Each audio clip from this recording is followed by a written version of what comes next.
I'm currently fleshing out the application of Italian neorealism, French New Wave, and Dogma 95 principles to the structure and voice of a soft novel. I'm focusing on how these movements' distinct approaches to realism, improvisation, and aesthetic constraints could translate into first-person narrative techniques. I'm exploring how these ideas inform character development and pacing in fiction. My thought process is now focused on incorporating the principles of cinema verite, particularly the tone and format. I'm aiming for a humorous, comforting vibe through chapter-based storytelling. I'm also working on deconstructing cinematic concepts like Italian neorealism and French New Wave. I'm brainstorming narrative scenarios that capture everyday beauty and chaotic joy. The laundromat and bus ride ideas are taking shape as opportunities to mine for relatable humor and validation of the routine. I'm now integrating ideas inspired by Dogma 95 into my narrative. I'm envisioning scenarios where self-imposed limitations, like a power outage or a vow of chastity on a lazy Sunday, drive both the plot and the humor. The aim is to find comedy in the constraints and the unexpected outcomes. Also, I'm focusing on adopting a cinema verite approach by observing and recording life's random moments without trying to manipulate them. I'm currently working on chapter drafts, applying different cinematic techniques. Chapter 78, inspired by Italian neorealism, is taking shape, emphasizing the beauty in everyday moments like a visit to the store. Chapter 79, channeling French New Wave, explores my ADHD-fueled cleaning in a jump cut style, humorously comparing it to Godard's aesthetic. I'm exploring an observant friend watching the park, adding gentle absurdities to the chapter's tone. I'm now focusing on refining the cinema verite-inspired Chapter 81. I'm imagining myself as an invisible observer, capturing the unscripted reality of a typical Tuesday, with humor coming from the raw, unfiltered presentation. This includes a self-deprecating joke about my artistic shaky hand. I also plan to structure a purist Sunday scene adhering to Dogma 95 style restrictions. No lights, minimal props, no soundtrack, highlighting the comedy in self-imposed limitations. I walked down to the corner store. I wasn't wearing makeup. I was wearing sweatpants that have seen better decades. I looked around and thought, this is the set. Italian neorealism rejects the glossy studio. It wants the grit. It wants non-professional actors. I watched the cashier, a man named Stan, slowly counting out change. I watched a lady arguing with a cantaloupe. It wasn't glamorous, but it was profoundly real. There was a deep, quiet dignity in the way Stan carefully bagged my eggs. I realized I don't need to be a polished superhero in a Marvel movie. I can just be a person buying eggs in a neo-realist masterpiece. My struggles, like trying to open the produce bag with dry fingers, are valid plot points. I walked home feeling incredibly grounded, honoring the epic poetry of my very ordinary Tuesday. I felt chaotic. I started cleaning the kitchen, then I started dancing to 60s pop, then I ate a pickle, then I wrote a poem on a napkin. I am so scattered, I worried. No, my inner director corrected. You are French New Wave. This style is all about breaking the rules. It loves the jump cut, where time skips forward jarringly. One moment I was washing a dish. Jump. Now I'm reading a magazine on the floor. Jump. Now I'm wearing sunglasses indoors. It's not ADHD, it's style, darling. It's the freedom of spontaneity. I decided to embrace the choppy edit of my afternoon. I ran down the hallway for no reason. I looked directly into the bathroom mirror and winked, breaking the fourth wall. Life doesn't have to be a smooth, linear narrative. Sometimes it's just a series of cool, disjointed vibes, and that is very chic. I was overwhelmed by choices, what to watch, what to eat, what filter to use. I decided to issue a vow of chastity, inspired by the Dogma 95 movement. Rule 1, shooting must be done on location, my couch. Rule 2, the sound must never be produced apart from the images, no music, just the sound of me chewing. Rule 3, handheld camera only, my own 2 eyes. Rule 4, no superficial action, I will not move unless necessary. It was liberating. I usually treat my hips like structural supports. They are there to hold up my pants, not to express opinions. But samba changed the bylaws. The moment the whistle blew and the surdo drum started its deep, resonant heartbeat, my midsection received a memo. "Attention," the rhythm said. "We are filing official joy paperwork and your signature is required on the dance floor." It was a carnival parade marching through my kitchen. The percussion was so intricate, so layered, that standing still felt like a bureaucratic error. I found myself shimmying while waiting for the kettle to boil. It was liberating. Samba taught me that I don't need a feather headdress to celebrate a Tuesday. I just need to let the drums handle the administration of my happiness. I signed the paperwork with a hip bump. My feet are introverts. Given the choice, they would prefer to stay home in wool socks and read a book. Salsa, however, is the charismatic friend who shows up at your door and refuses to take no for an answer. The piano pattern, the montuno, started looping, hypnotic and bright, while the cowbell kept perfect time. It was spicy, it was persuasive. My shy feet started tapping out a pattern before my brain could object. 1, 2, 3, 5, 6, 7. The silence on the 4 beat felt like a secret wink. Salsa made me feel coordinated, which is a lie, but a beautiful one. I spun around the living room, knocking over a throw pillow, but I did it with style. It reminded me that sometimes you have to let the rhythm lead, even if you're just dancing with your own shadow.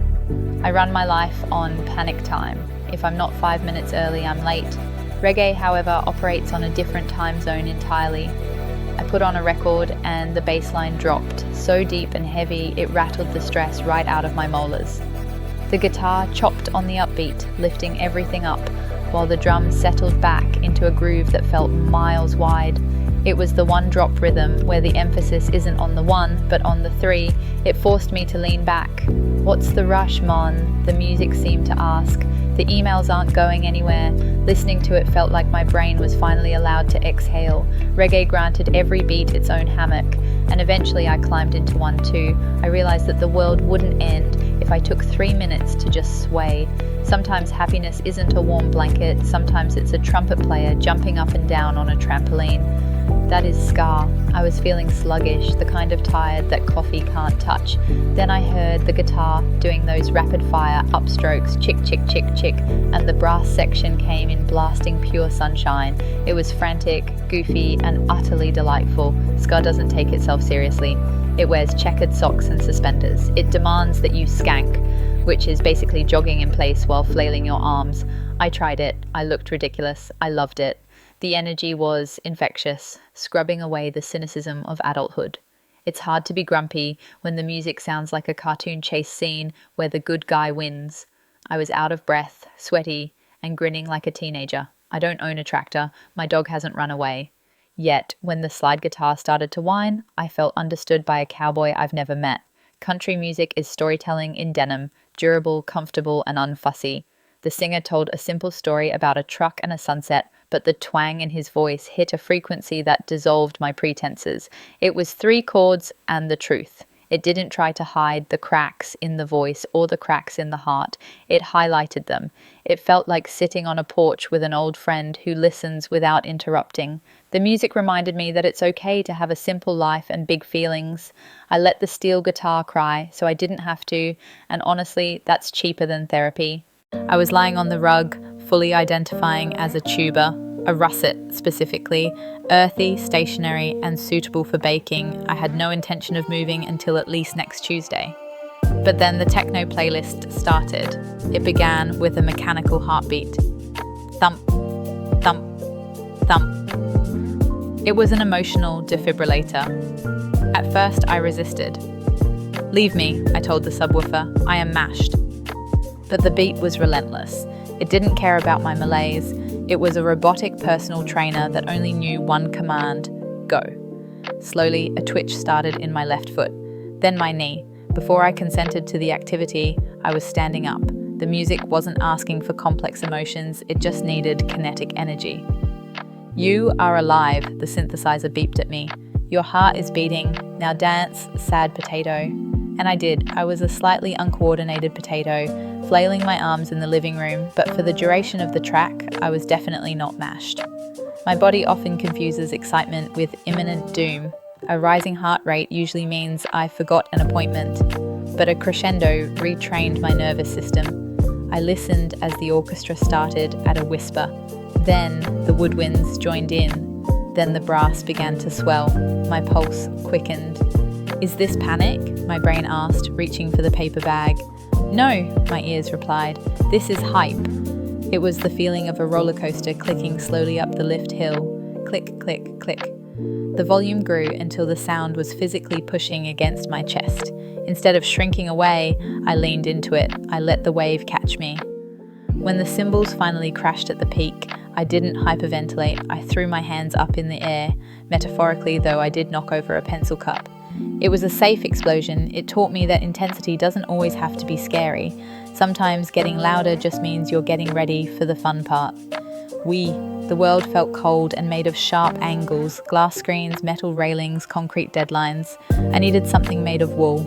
I put on a folk record, and instantly the room smelled like cedar and old books. The singer strummed an acoustic guitar that sounded like it had been dragged behind a truck, affectionately. He sang about a train he missed in 1932. I have never missed a steam train, nor do I own overalls, yet I felt a profound nostalgic ache in my chest. It was an acoustic group hug. The harmonies wrapped around me like a sweater knitted by an over-enthusiastic aunt, slightly scratchy, very heavy, and undeniably warm. The music told me that it's okay to be sad about things, even things that aren't yours. It felt good to sit there, wrapped in the sonic yarn, mourning a coal miner's lost love while I sipped my herbal tea. I felt connected to the earth, even if I was just on the third floor of an apartment building. I looked in the mirror. My hair was doing something scientifically impossible, and I was wearing plaid with stripes. I felt dissonant.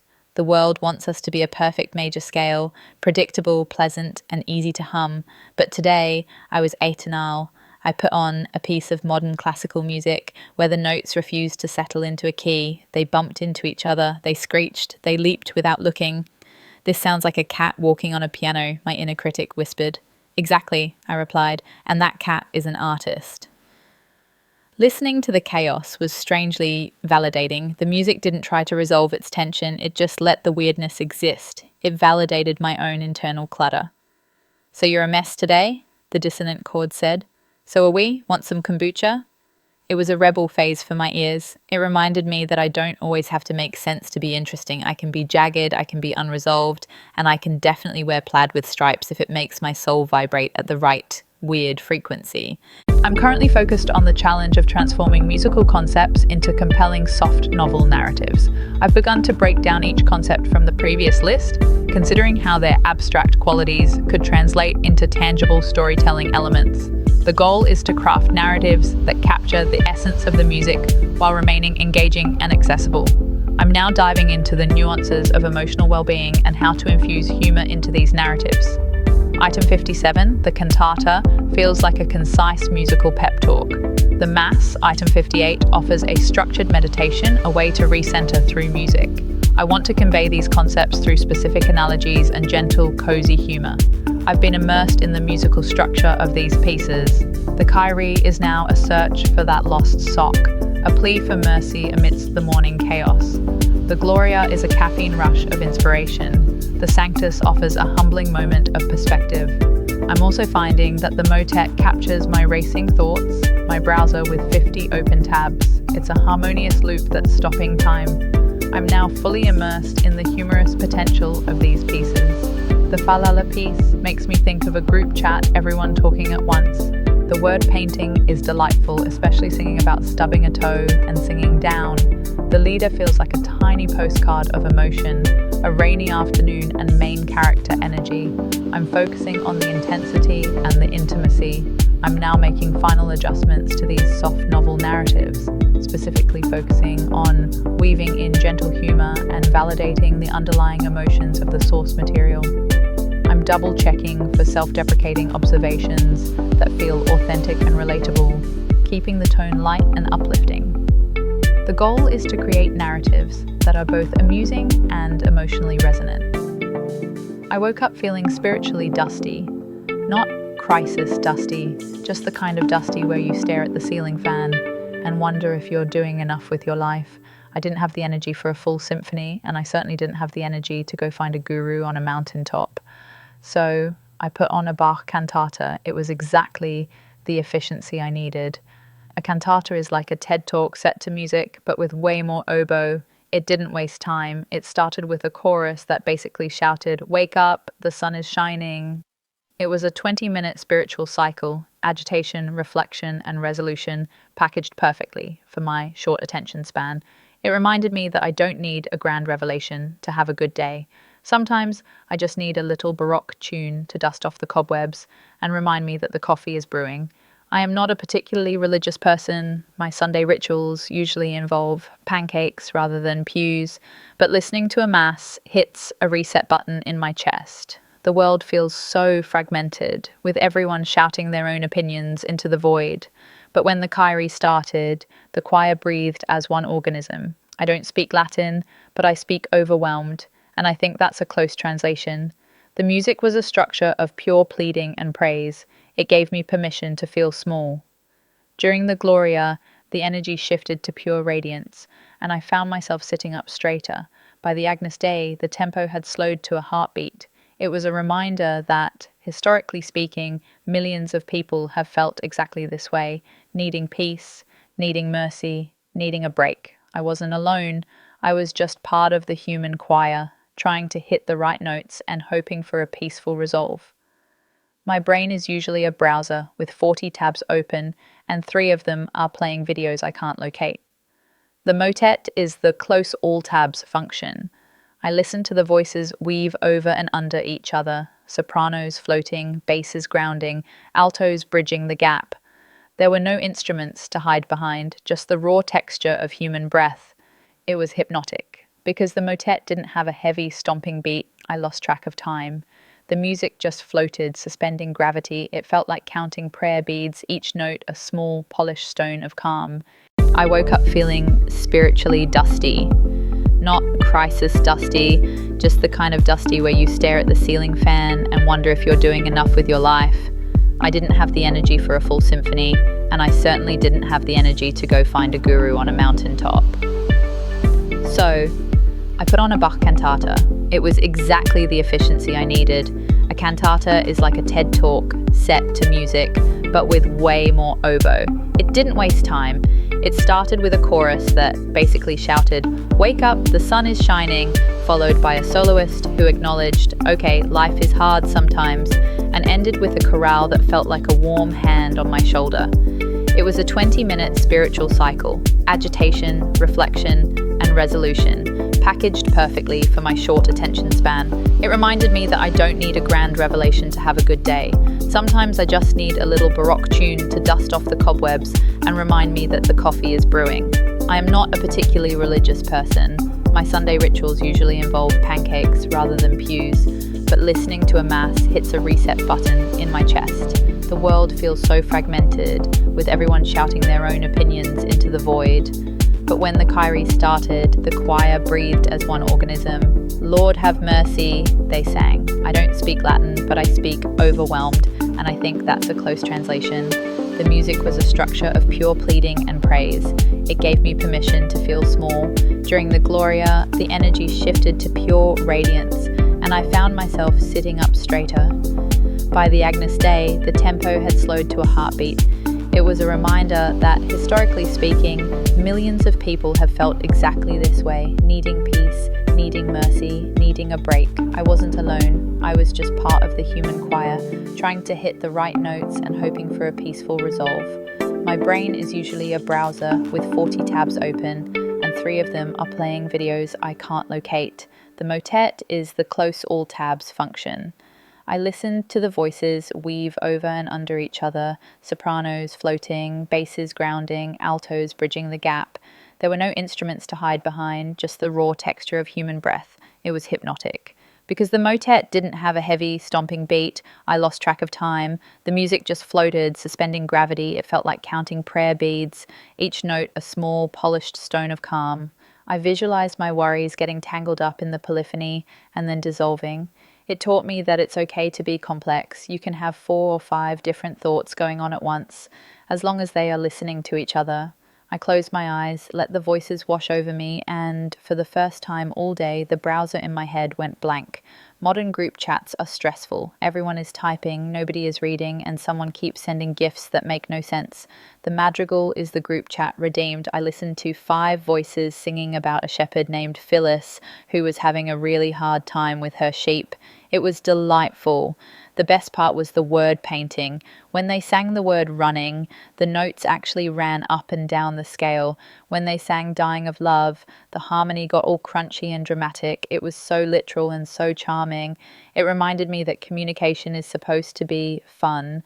These singers weren't trying to solve the world's problems. They were just passing the melody around like a hot potato, laughing at the clever bits. It made me want to call my friends and just make noise together, maybe not in perfect counterpoint, but definitely with the same amount of enthusiasm for the little things. Sometimes an opera is too much. I don't have the emotional budget for a 3-hour tragedy involving a poisoned goblet. I just want a snack-sized emotion. That is why I love Lieder. A singer and a piano, 3 minutes, one specific feeling. I listened to Schubert's Gretchen M. Spinrad. The piano wasn't just playing chords, it was mimicking the spinning wheel, round and round, restless and obsessive. The singer wasn't saving a kingdom, she was just sitting in her room, thinking about a boy. It was intimate. It felt like reading someone's diary, with their permission and a really good soundtrack. Lieder taught me that my small, private feelings are worthy of art. I am bad at multitasking. If I try to chop an onion and listen to a podcast simultaneously, I will inevitably miss the plot twist and probably nick my thumb. That is why polyrhythm feels like a magic trick I can listen to but never perform. I put on a track where the drums were counting to 4, but the piano was insisting on counting to 3. My brain tried to count both and briefly short-circuited. But then I relaxed my focus. I stopped trying to be the accountant of the music and just let the conflicting pulses wash over me. It was a revelation. The 3 and the 4 weren't fighting, they were dancing. They only met up every few bars to high five before going their separate ways again. It made me feel better about my own internal contradictions, like how I can be deeply anxious about an email, but also really excited about a taco.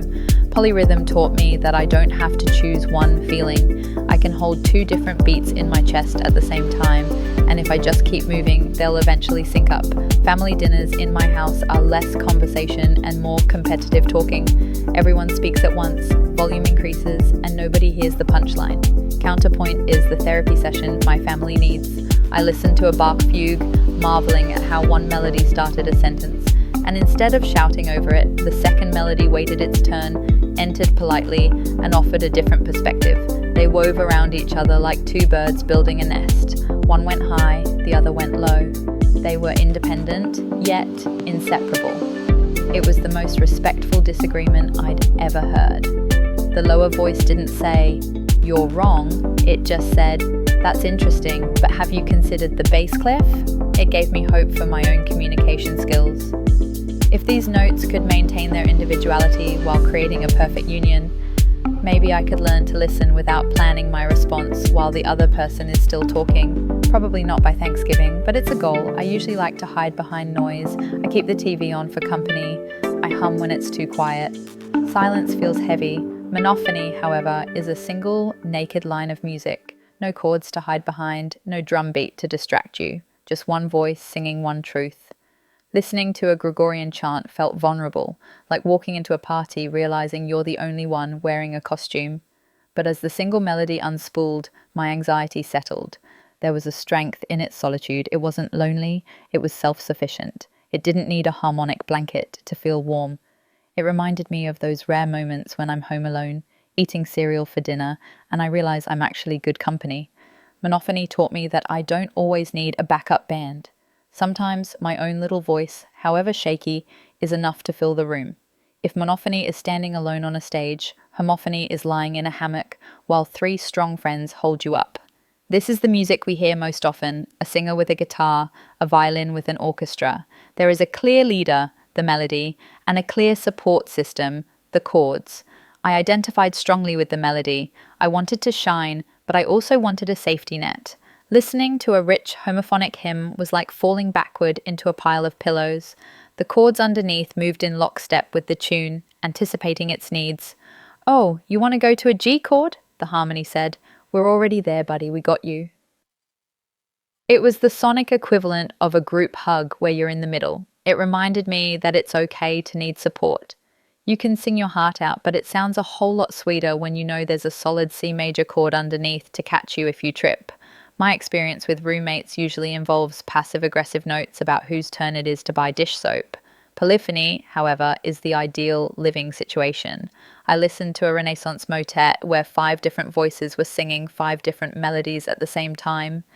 In theory, this should be a disaster, like 5 people trying to cook in a small kitchen. But in the music, nobody bumped elbows.